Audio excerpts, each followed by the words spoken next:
gathered here today because the recent tragedies in our community. Of course, I'm Jerry Demings, County Mayor, and I've had many conversations in the last 12 hours or so with members of the clergy. And because of the status that they enjoy here within our community, we thought that it was appropriate and moving forward in terms of trying to work with our families who have been impacted in our community, that we needed to come together as a community in unity to talk about next steps going forward.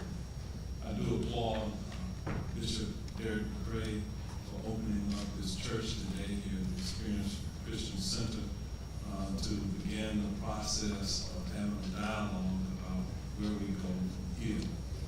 Because of the leadership that our clergy enjoys within our community, they are very unifying in their efforts. They have the professional training, I believe, to be able to work with those broken hearts, the emotional experience that our community is going through at this time. And shortly you're going to hear from Bishop Derek Gray, who's going to come up as the current chair and president of the African American Council of Christian Clergy. Obviously, his church here is in the Pine Hills community, wonderful community. Like all communities, sometimes there are things that happen that are outside the direct control of those who are law-abiding citizens.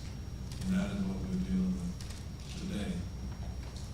I want to share with you that just a few years ago, a couple of years ago, we had another round of violent crime that was occurring within our community that was primarily being done by young adults, and in some cases children, where they were either the perpetrators or the victims of violent crime. We've had a number of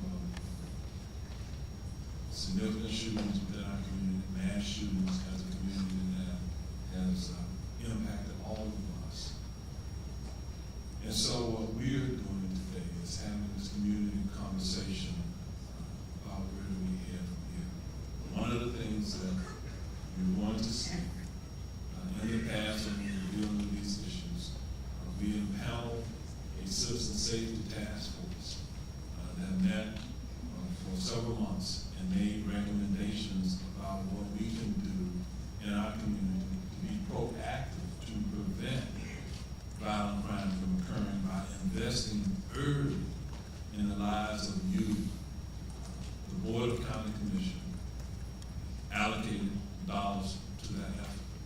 In fact, I'm joined here today by two of my colleagues from the Board of County Commission who share the geographical area here called Pine Hills, and Commissioner Christine Moore, Commissioner Michael Scott have joined me. I'm standing here as the county mayor to reassure you that we are committed to utilizing our funding, your tax dollars, in an appropriate way to address these issues going forward long term. The Citizen Safety Task Force that was impaneled in the recent past is going to be reconstituted for us to take a look at all of those recommendations that were made and see if we need to make modifications, amendments to those recommendations. But I do remind you that one of the recommendations was that as a community, we will increase our advocacy in Tallahassee before the state legislature to advocate for common sense types of gun laws. We will renew our efforts in that regard as we move forward today. I'm going to turn it over now to Bishop McCray to kind of lead off in the remainder of the conversation and the dialogue today. At the end of this meeting today, we hope that we have forged greater unity, and I want you to understand that we find ourselves that now there are new families who have a new norm because they have been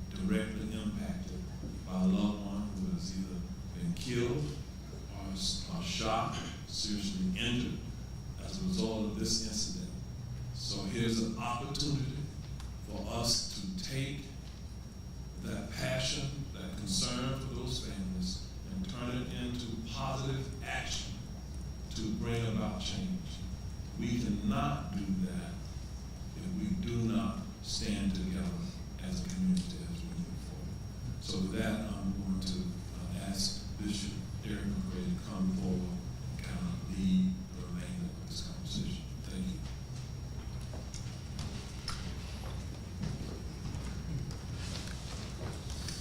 Thank you, Mayor Demings. I asked also the Vice President of the African American Council, Bishop 30, Pastor Terrence Gray of the St. Mark AME Church, to accompany me as well today.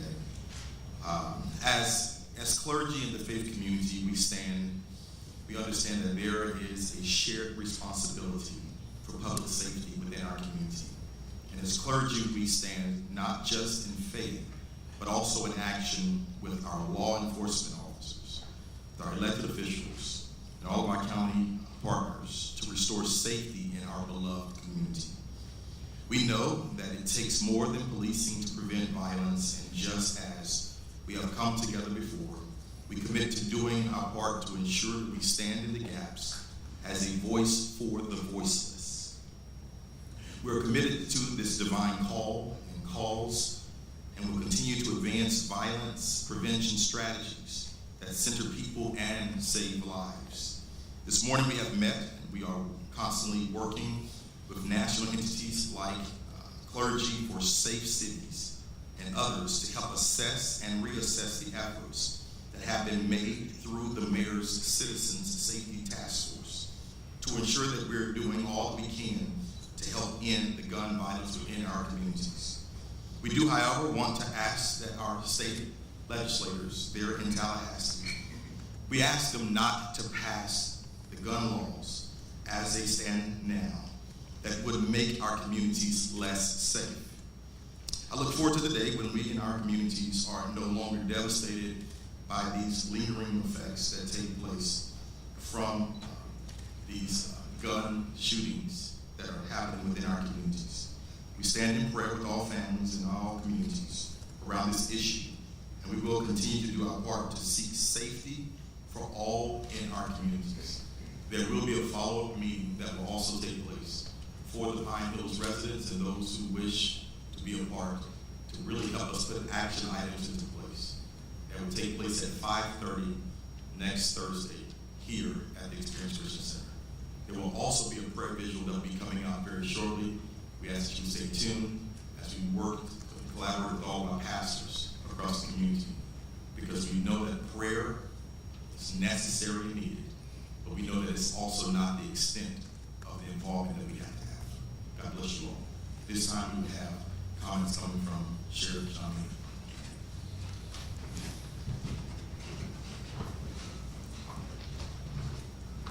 Thank you, Bishop. And before I start my formal comments, I just want to again express my condolences to the victims and the families and all those, and to our community who also feels the effects of this gun violence. You know, bullets don't only kill victims, they rip apart entire families. And that's why it's important for us to come together. So I just want to kind of recap yesterday's events and give you all some updated information on this case. So again, the initial homicide happened at 11 a.m. yesterday on Hialeah Street. The victim is 38-year-old Natasha Augustin, who happened to be in a car with a friend when she was shot by the suspect. Homicide detectives responded to this scene at 11 a.m., collected evidence, talked to witnesses, did interviews. They quickly identified Keith Moses as the suspect in that case. Though they had cleared the scene 5 hours later, right after 4 o'clock, 911 calls started coming in from that earlier homicide scene about the shooting that involved the two Special News 13 journalists, reporter Dylan Lyons and videographer Jesse Walden. They were both transported to the hospital, and as you know, Dylan Lyons succumbed to his injuries. Jesse Walden remains in the hospital, but he is talking to our detectives and providing information. At the same time as that call, we received another 911 call about 2 more people shot on Harrington Street. The suspect had gone to a house on Harrington Street, entered the home for unknown reasons, and shot a mother and her 9-year-old daughter. So we're not naming the women at this time. They were transported to the hospital where unfortunately, tragically, 9-year-old Tiana Major died from her injuries. Very quickly after the shooting, our deputies received the information from witnesses about what the suspect was wearing. We located Mr. Moses and challenged him. He was uncooperative, but the deputies were able to secure him at the scene. We recovered a Glock 40, a semi-automatic handgun from inside his pants. That gun was still hot to the touch, meaning it had just been fired, and there were no more rounds left in the weapon. So numerous witnesses were located, interviewed. Several of them positively identified Keith Moses as the shooter in those cases. We also have video evidence of him at the scene at the time of the shootings. So Moses was taken to the hospital claiming that he was injured and could not breathe. Once at the hospital, he did fight with hospital staff, and our deputies had to restrain him once again. We transported him to the Orange County Sheriff's Office to try and conduct an interview. Moses pretended to be asleep and did not speak with our detectives. But at one point, he began physically resisting our detectives and again had to be subdued there at the Sheriff's Office. So he is currently in Orange County Jail. He's charged with first-degree murder of Miss Augustine. And so there are additional charges to file. I am 100% confident that we will charge him with homicide in the killing of Dylan Lyons and also of the 9-year-old girl, Tiana Major, and numerous other charges. We're not looking for anyone else. He's our guy. He's the suspect. Obviously, we're still going to do ballistics testing on the firearm, but our detectives believe that was the firearm used in this case. So again, he does have a criminal history. Many of the arrests stemming from when he was a juvenile, including possession of a firearm by a minor and robbery with a deadly weapon. I also want to acknowledge the brave WFTD news crew who was there, witnessed the shooting, and then rendered aid to the journalists until our deputies arrived. And again, just want to offer my condolences to the victims, the families, our media partners who we work so closely with. And we also will be releasing body cam footage of the arrest and takedown later today. And I'll come back up for questions when you.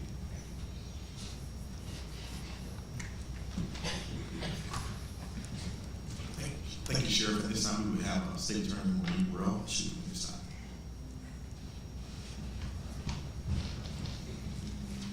Thank you, Bishop McRae. Good afternoon, everyone. I stand with the community in deep sorrow in this unimaginable tragedy. Another senseless act of gun violence that has plagued our community.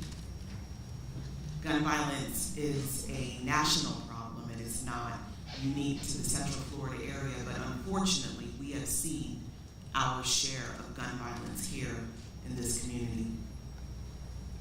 I want to extend my deepest sympathies and sincere condolences to the families of the individuals who lost their lives yesterday as a result of this senseless tragedy. Our thoughts and prayers are with the victims' families and the surviving victims as we work together with the community to get past this horrific event. Since last night, my office has received several inquiries regarding the individual who is charged with these offenses. I want to respond to that now because there has been a lot of conversation about, well, why was he on the street? So I'll start by saying that this individual's only adult offense was a possession of marijuana, 4.6 grams of marijuana, that my office did not charge because when you have a quantity that low, the Florida Department of Law Enforcement does not test the substance, and that means the state attorney's office cannot prove the case. So there was one adult case of 4.6 grams of marijuana that my office determined was not suitable for prosecution based on our inability to prove the nature of the substance. I'll go further to say that Florida law prohibits me from discussing the details of any juvenile disposition. So I am unable to discuss with you or confirm or deny the existence of any juvenile dispositions that happened regarding this individual, but I will say that juvenile dispositions are not qualified as convictions. So when we say an individual has a certain amount of juvenile arrests with no convictions, that statement is out of context because there is nowhere in the state of Florida when a child is arrested that the result of that arrest is a conviction. I also want to say that in this legislative session, I have proposed to our legislature that they change the rules regarding juvenile justice to extend the period of time that children can be held in juvenile programs. Under the current state of the law, jurisdiction is lost to the Department of Juvenile Justice when a child is sentenced. That means the court nor the state attorney's office has a say in what ultimately is the program or the length of time that a child is kept in a program. I have proposed to the legislature that jurisdiction remain with the court and that we extend the time that children can be placed in programs when they commit violent offenses, as well as how long we can have jurisdiction over a child that has committed a violent offense. My office has also, last year, implemented a gun violence prevention task force where we meet bi-weekly with our law enforcement partners to identify the most violent individuals in our community so that we can work collaboratively to build strong cases against them. On March 20th, my office will be hosting a gun violence prevention summit in conjunction with our law enforcement and community partners to address this very issue. Finally, I want to say that by the time this situation reaches the state attorney's office, it is too late. The state attorney's office can only respond to hold violent offenders accountable, which we do. But as a community, we must stand and work together to prevent these horrific occurrences from taking place in advance. Again, my condolences to the Central Florida community at large, to the friends, family, and loved ones of the individuals who are directly impacted by this terrible tragedy. Thank you. Thank you. At this time, we're going to prepare ourselves for our questions. I'm going to ask if our Sheriff Mayor would like to come back up. We're going to give open room for media to ask questions to our Sheriff, our Mayor, also the State Attorney. You'd like to come back up as well. You're welcome to join as well with us. Daniel, Watch TV. Sheriff, if I could ask you a question really quickly. We're hearing from a lot of folks who live in the Pine Hills community, and unfortunately a lot of what we see, over the years, over the decades, have occurred in this community. Are they safe? And what is their role in making sure that the community is safe? So Orange County is a safe community. We have a very small percentage of people who are committing violence in our community. This happened to be a random act of violence. There were happened and why these folks were targeted. So what I say to all our community members is there cannot be a law enforcement officer on every single street, on every single corner. That's where we heavily rely on our community to notify us anytime they see suspicious activity. And the Pine Hills community does a great job of that. Many of the cases that we arrest for came directly from citizens of that community who are fed up with a very small percentage of people who are terrorizing that community and committing crimes in that community. Sheriff Matt Trezor, Fox 35 News. What can you tell us at this point about the gun? How did Moses get it? All right, so we're still trying to track down how he obtained the firearm. So we don't know at this point where he got that firearm from. Question here. Hi, I've got by with New York Times. We're wondering about the connection between the suspect and the victims. Do you have any more information? So in the first homicide, the suspect was picked up by his cousin who was driving the vehicle, and the victim in that vehicle was related friends, acquaintances with the cousin. So we're not sure if it was a direct relation to that victim by the suspect, but he knew the cousin who was driving the vehicle and ultimately gave us information on that homicide. Question here. Good morning, Emilio Ramos with Telemundo. It's kind of a two-part question. This was only like a 40-minute meeting after what happened yesterday, sadly. And so first, are the faith leaders satisfied with the conversation? And what specifically did on the mayor's side of the meeting, what did they put on the table that is going to be action taken right away? Because yes, that task force was created back in 2020. Was it successful? What's going to be changed specifically, the points that are going to be addressed? From the standpoint of the faith leaders, I would say that you're satisfied that we're starting a conversation. And today's our first step. Is definitely our last step. Question here. Just to follow up regarding the Citizen Safety Task Force, we reported out several times over the couple of years since it was constituted. The most recent report was provided to the Board of County Commission in December of 2022, so just a couple of months ago. The implementation of the recommendations and some require the allocation of funding. We have been very proactive. The dollars have been put in place to work with community-based organizations, and there were certain metrics associated with those agreements, and so it's a work in progress, in other words. But this gives us the opportunity to do some follow-up, to go back and make sure that those recommendations that were made by our citizens are still relevant today. And again, if there's any opportunity to amend, to bring additional resources to address the current state of affairs within our community, we're willing to do that. So, work in progress. Question over here. Jeff Field, WFD, had a question for the sheriff. We were hearing that perhaps this gentleman, the suspect in the case, was involved in gangs. Can you clarify what, if any, knowledge you have about his gang activity? And then we also know that gangs have been a problem in recent years, as the mayor mentioned earlier.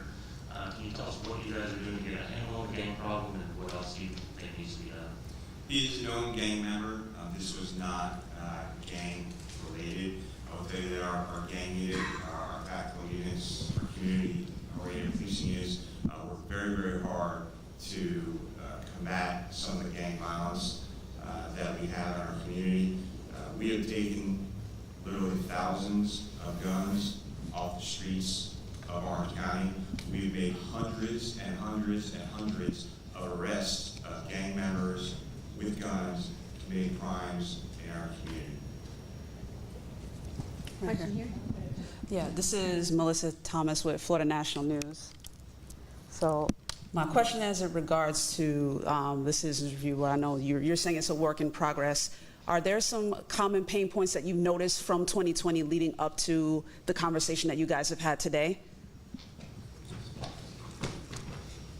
What was the second part of the question? I'm sorry. Have you noticed some common pain points between the information you gathered from 2020 and what you've heard during the conversation today? One of the key areas that was discussed was having authentic, credible messengers involved in the process of intervening early, providing mentorship to youth. That program is in place. We have trained some community advocates and community-based organizations in that methodology. And so again, they're collecting data that will ultimately be made available. In terms of crime, ultimately the goal of the Citizen Safety Task Force was to get us to the point where we would see a reduction in violent crime and overall crime within our community. And I would leave it up to the sheriff to talk about 2022, 2021 in terms of any crime data and how that relates in terms of violent crime. I'll leave it up to them to address those issues. Yeah, so as far as crime in Orange County, last year we did see an increase that was, the numbers are kind of faulty because they were compared to the COVID years. So if you look back before COVID to now, we have a decrease in crime. And if you look back 5 years, we have a significant decrease in crime in Orange County. So there's less crime happening in Orange County than happened 5 years ago, despite the growth of Orange County. Hi, Sabrina Majority with WFT. Reading the initial arrest report from the first shooting, it seems that the people he was with at the time indicated they had concerns for his mental well-being. Is there any indication that this is at all related to mental health, or that he may have been experiencing some crisis which led to this? Yeah, so in the initial arrest affidavit, it said he was feeling down. When deputies did take him down, they thought he might be under the influence of some type of drug, but none of that has been confirmed. They said his eyes were dilated, and just you'll see the body cam video later, the way he was acting. But I will say that does not excuse the killing of members of our community. Nick, the gentleman as well. This is a question for Prosecutor Morrell. Can you speak to the flaws in the current system with risk assessment forms that are used and how they might pertain to gang activity in our youth community, and how your proposals would address those flaws? So I can't speak to the flaws with regards to risk assessment, and I can tell you that the proposals that I've made don't address risk assessment at all. The proposals that I've made address what is a problem that predates me, but has long since been identified as a problem with our juvenile justice system, is that our system was not designed to deal with children being the perpetrators of violent crime. So it is based solely on rehabilitation. And while I believe that rehabilitation is a goal for our children, when you have children who commit violent crime, we have to put programs in place that are going to reduce the likelihood of recidivism. And currently, our system isn't geared towards that. Currently, for our max risk programs, you're looking at a term of 18 to 36 months in a max risk program. That is the worst possible punishment in our juvenile system. But that doesn't match individuals who are involved in gun violence. So we need to do something to change that. On the other hand, we have the adult system that is also not adequately equipped to deal with children. We're all familiar with cases in our community involving 10-year-olds, 11-year-olds, and 13-year-olds who are charged with violent crimes. So the adult system is not the answer to that. The answer is that we have to work to change the jurisdiction of our juvenile system so that we can extend the time and the purpose and increase the intensity of the programming so that we can truly make a difference in the lives of these young people. Sheriff Mina, Asher on Spectrum News. Can you kind of explain, following the first shooting that took place, was there a description on Moses, and why was there possibly such a delay in that description so that people could either identify this person earlier in the afternoon, or maybe our people could have known who he was? So first, condolences for your colleague. So again, the initial homicide was at 11 o'clock. It takes time to interview witnesses, collect evidence, look for video. So detectives were well on their way to identifying him, and it was literally 5 hours later he committed those next shootings. So certainly, if we had probable cause at that time, we would have been looking for him at that time. So, and again, it was just 5 hours later. Florence Cervantes, General Six, Sheriff Mina. How do residents in the area and the community know a scene is secure after a shooting has happened there? Is there some type of messaging to alert them? The investigators are still working to find someone stay in their home. How do they know? So anytime we have criminal activity or a crime scene in your neighborhood, you'll see law enforcement there. And of course, especially in a case like this where everything was really contained into a car for our homicide detectives, that does make it easier because we're able to tow the car to a secure facility. The vehicle is processed at a secure facility. Of course, we check the scene, we check videos. We're out there for a little while. This happened at 11 o'clock in the afternoon, so it's not like we had to wait people up at 3 o'clock in the morning, homicide detectives, crime scene folks. So everyone was there very quickly. They were able to gather what they need, collect evidence, talk to witnesses, and review video within those 5 hours. So I would say to our residents that if they ever have any question about whether a scene is clear or not, they should definitely contact the sheriff's office, and certainly we will respond like we always do. But in this case, that scene was cleared, and there was no more crime scene, and we finished what we had to do at that scene, and in an attempt to further identify the suspect, make sure we had the proper charges against him, and then arrest him. Question over here. Hey, Jeff, again.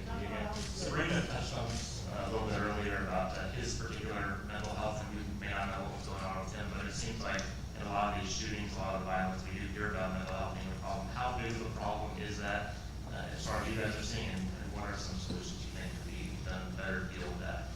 Well, mental health is a huge issue, not only here, but across the nation. That's one of the reasons we developed our behavioral response unit. So in cases where we know people are in crisis, our deputies respond with a trained clinician to those cases, and we respond to close to 4,000 calls for service, and not one arrest has been made. So the goal of those units is to get help, get people the help they need. But there's all kinds of people in our country, in our communities, who have mental health issues. I have family members who have mental health issues, but that doesn't mean you go out and you start randomly shooting people. I think we need to separate that a little bit. Hello, my name is Luana Gelser. I am with 3285 Orlando News. But today I want to commend you for having this meeting. Unfortunately, I got to share some statistical information. 10% of our people are in church, 9% is not. So the time of this meeting, despite your efforts to say what is going on in the community, we are leaving out 9% of our individuals. So the concerns that I've received and the questions is grief counseling for the schools, especially the school that the young lady attended. Has that been done? Is there any help we can provide the families, especially of the young lady, her mother, as far as planning? Is there any monetary help or anything we can do? We're all concerned about mental health concerns and uniting our community. But the question is, we need to have everybody at the table and not select individuals at the table.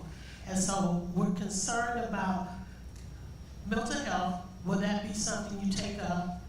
The next meeting is 5:30 next Thursday. Is there a possibility, Pastor, Bishop, to have something sooner? Because when you say unity and you push it back so far, the community is very concerned. And remember, I'm not speaking for you. My mom was an ordained minister. I'm speaking for the 90% of the people who are not here that do not patronize, unfortunately, the faith beliefs. So is there anybody that can give that information to the community about the grief counseling, another meeting, and including everybody and not wait till 5:30 next Thursday? And we're very concerned about will we input any mental health counseling in this, because some of us have provided information that can help us with this. So reaching out across the aisle, the olive branch is there, but the community is very concerned that their voices are not being heard and they're not at the table. Thank you. So before the bishop starts, I'll kind of answer some of those questions. So we've been in contact with Orange County Public Schools. Orange County Public Schools will be providing grief counseling to the school where the young girl attended. As far as services for victims' families, we do that in all our homicide cases. We provide victim advocates, and of course we have great services here in Central Florida through the Victim Service Center as well. There's also, you mentioned monetary, there's also monetary relief that could come from the Attorney General's office from the state of Florida. Yes, also to address your question about the upcoming meetings, we're planning for a quicker prayer visual to take place. However, that meeting that's going to happen is going to be the Pioneers Association. They're coming together, and we're going to collaborate with them on that for that effort to go forward.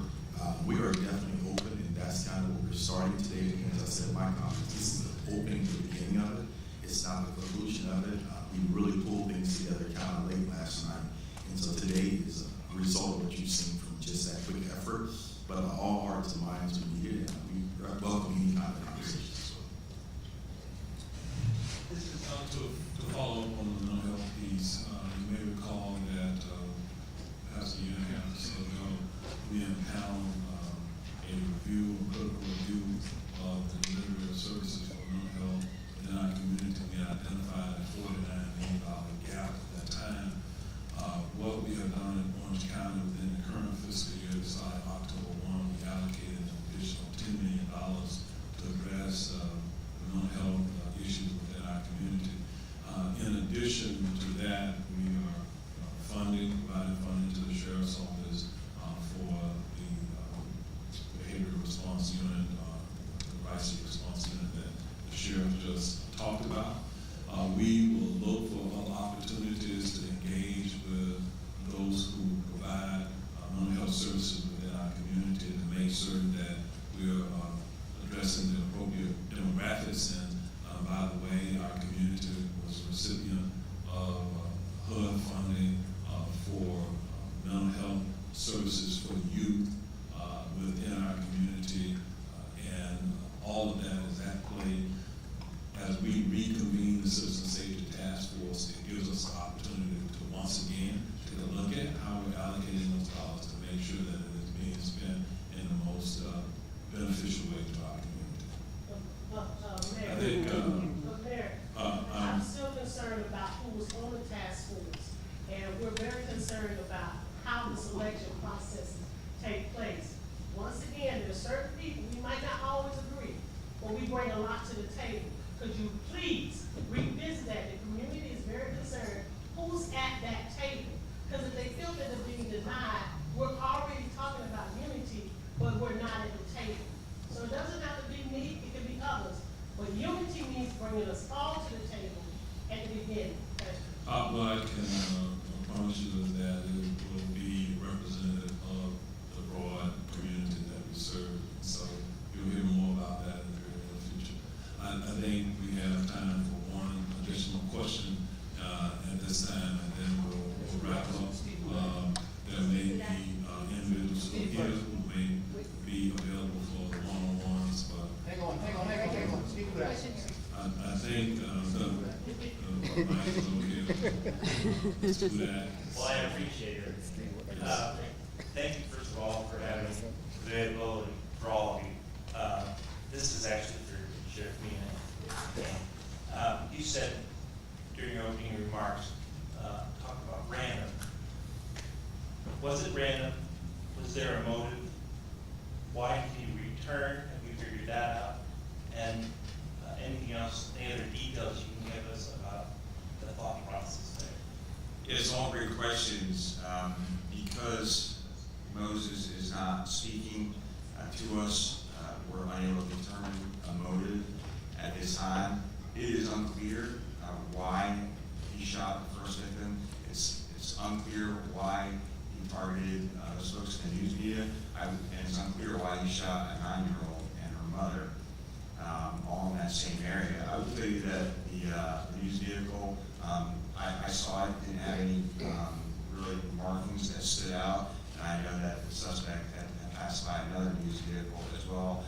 So yeah, that's one of the questions that we would really like to answer for our community. You know, why did he do this? Why did he shoot those people? You know, I mentioned that his firearm was empty, and thankfully it was, because I'm not sure if he would have kept shooting people in that community. And very, very thankful for the witnesses who came forward real quickly, provided information to us, because we quickly apprehended him, so he couldn't harm anyone else again. But as soon as we find out, if we find out what the motive was, like I said, he's not talking to us, we will definitely let the community know. And like I said, we're going to release body cam footage of the apprehension later today. Final question up here. Good afternoon, this is Laura Molina with Univision Orlando. There was the first victim identified as Red Nelson, but now she was identified as Natasha Agustin. Can you clarify who this Red Nelson person is? Yeah, so I recognize the first thing you said. So the victim who was shot in the very beginning was a 38-year-old Natasha Augustine. Sheriff, did his cousin cooperate initially in identifying the shooter? That's correct. We did get cooperation from the driver of that vehicle. We're going to have to be discussed.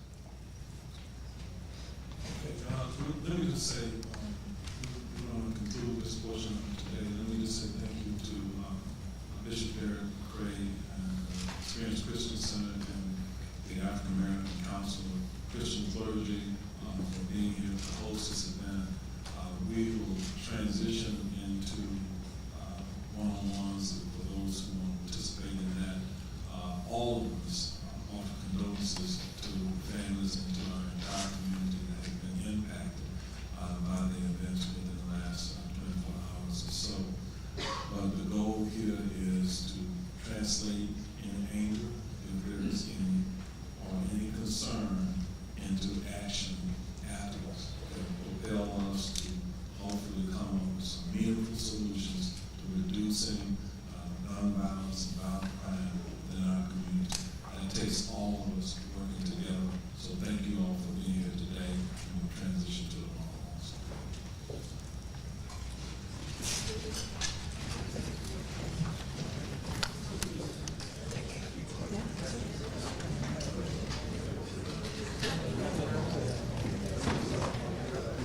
And your additional microphone. Yep.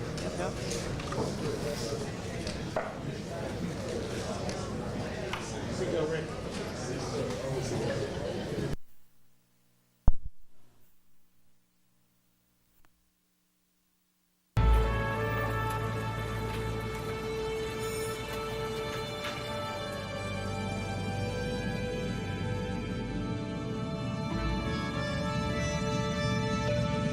The Florida Lottery is proud to support education by contributing billions of dollars to Florida schools and awarding countless Bright Future scholarships so Florida students can do more than just dream of a brighter future. They can create